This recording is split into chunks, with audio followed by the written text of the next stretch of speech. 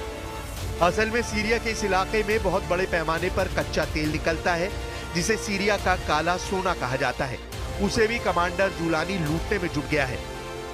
Syria के इन इलाकों का पूरा नियंत्रण अब अमेरिका के समर्थन वाले कुर्द विद्रोहियों के पास था, लेकिन अब एचटीएस ने बाजी पलटनी शुरू कर दी है। यानी तुर्की ही सीरिया में मचे कोहराम का मास्टरमाइंड है। जुलानी पर $1 करोड़ का इनाम, इजराइल पर करेगा कब्जा। हालांकि अमेरिका और तुर्की तो एचटीएस की जीत से खुश हैं, लेकिन इजराइल काफी सतर्क है। असल में इस्लामिक चरमपंथी संगठन हयात तहरीर अल शाम यानी एचटीएस का मतलब है लेवंत की मुक्ति के लिए संगठन।